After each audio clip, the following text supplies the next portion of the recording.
Former President Barack Hussein Obama is now disparaging Donald Trump in a way that you have not really seen before, and let's get right into it. There are going to be times, potentially, when one side tries to stack the deck and lock in a permanent grip on power. Now, a couple of different things here. Ken's second pause aside, a permanent grip on power. So now he's accusing Donald Trump of trying to secure a permanent grip on the presidency despite being 78 years old and again being like 82 years old at the end of, let's say, 2028. And then he does a cope grip of his own chin. God knows why he does this. Either by actively suppressing votes or politicizing the armed forces or Wait a second. You're accusing a guy. Again, you're a former president, okay? Somebody who's supposed to have legitimacy. Unlike Biden, who, again, let's say a year from now, former President Biden at 83 says this. Okay, well, that guy's out of it. But Obama, you are 60-something years old? You ought to know what you're saying. You're accusing Donald Trump of trying to extend his presidency illegally through fiat, but then you cannot establish a reason as to why he would do it or how, and then you just spitball different ideas. Okay, so let's get to what he said. The armed forces or using the judiciary. Armed forces or judiciary. So then what is it? What kind of accusation is this? You know, an accusation of this guy will do this. He might do a tank. He might drive a tank. He might drive a train. Okay, but what is the guessing? Imagine using this in court. Donald Trump might use this wing of the government or the other one. It doesn't stand by any sort of logic. The criminal justice system to go after opponents. Criminal justice system to attack his opponents. So you mean investigate them on crimes they legitimately did? Or is the implication that he's just making it up? And in those circumstances, pluralism does not call for us to just stand back and say, well, I'm not sure. Pluralism, as in this guy won the election. He won the Electoral College. He won the popular vote even. And the guy has triple control. And by triple, I mean 3 separate layers of government. Presidency, so executive, the congressional body, but then also judiciary. He's got control of all the entire thing, okay? And you're going to say here, well, pluralism, which literally means, hey, the guy won the election. Let's listen to what the hell he has got to say. Well, we can't be sure here. He's going to do this. So basically, this guy, and ironically enough, Barack Hussein Obama wants the Democrats to live out this fantasy of a Minority Report world where you're Tom Cruise 20 years ago and you're trying to prosecute Trump on some theory that he might do something that he hasn't even done yet. He might extend his rule past 4 years.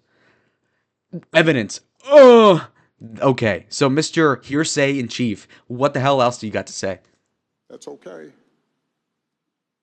In those circumstances, a line has been crossed, and we have to stand firm.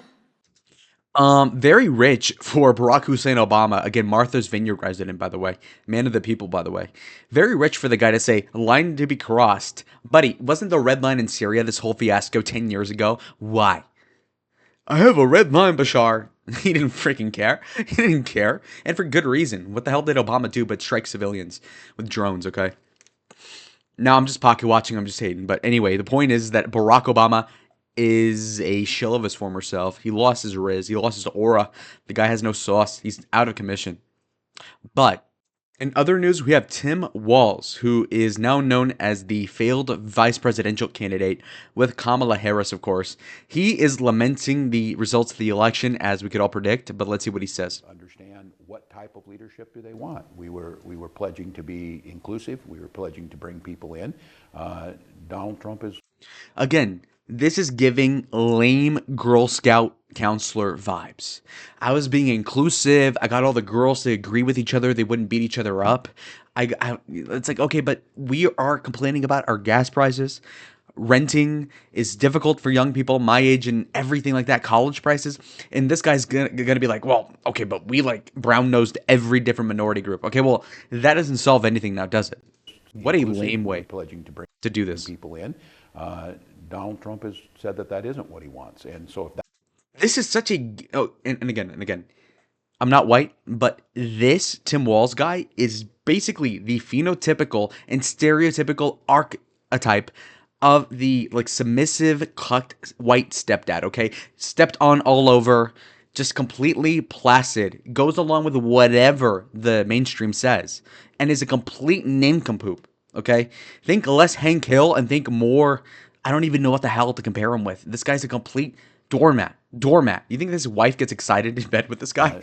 Donald Trump has It's crazy. said that that isn't what he wants. And so if that's what America's leading towards, I guess for me, it's just He even argues like a woman, and not in like the, I'm saying like what do you call it, like Gossip Girl, like like we did this, but like they didn't pick that way. So like honestly, like it's like, oh, like we gave you inclusivity, but like we don't appreciate that because like we didn't win the election. So the guy's a complete douche, passive aggressive as hell. to understand and learn more about America, because I thought that they were going to probably move towards a more positive message. Really? So it's not your fault. Again, these Democrats, these freaking scumbags, it's insane to me. They have no retrospection. They have no sense of what the hell is going on. They have no respect as to what the hell people want, even. When they lose an election, it isn't what I did wrong as a politician. It is what they did wrong. Yes, the common man, what they screwed up on, because clearly they don't know what they want. Now, put that in any other context. Put that in the context of a guy who tries to ask a girl out and she says no. And he's like, well, she missed out. Oh, she just didn't know what she, it's like, that's creepy, man. Just think about, okay, how did you screw your approach up? How did you fumble, again, a fundraising advantage exponentially over Trump's? And simply put, you're a 60-year-old man. You should know better. The American people just didn't want this, implying that they're stupid. Now, would he say that? No, because he doesn't have the balls to do it. And frankly, he doesn't have the balls to do jack squat, okay? So, disgusting. Now, as a quick aside, we have Biden news, where, of course, President Biden joins leaders at the Libido Corridor Trans-Africa Summit in Libido, Angola. The guy who is next to, of course, Dollar Store Shaquille O'Neal and whoever the hell else is clearly asleep at the wheel. I would say this is an embarrassment to America, but I think every foreign leader knows what the hell they're in for when they agree to meet with Joe Biden. And what does it say that Joe Biden's meeting with the president of the Congo, Tanzania, and Angola? Like, who the hell cares? So, I mean, it's clear that they're just trying to get him out of the Washington, D.C. press room, and they're just trying to mitigate whatever damage there can be by Biden speaking his mind.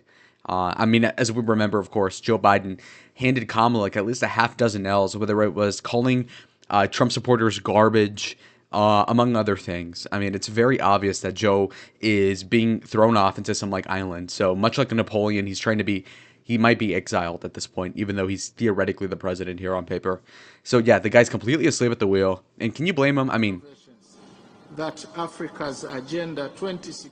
I mean, I don't care for what these Africans are saying either, but still, I mean, the guy's literally asleep. Asleep like he's an 8th grader in history class. Of course, we got other B footage as well for the video. We have Joe Biden, obviously, not able to even walk. He's being literally he's getting his arm groped by this Angolan president or wherever the hell he is. I mean, it's just like, okay, this guy can't even go up a single step.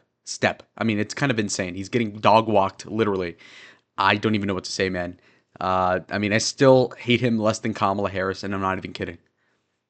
Before we end today's chat, why don't we just look at Rachel Maddow, just completely, I don't know, just making an ass out of herself. I'm going to love it. President Trump, as he winds down his last few weeks in office, is considering preemptive pardons for all his adult children, including his son-in-law, Jared.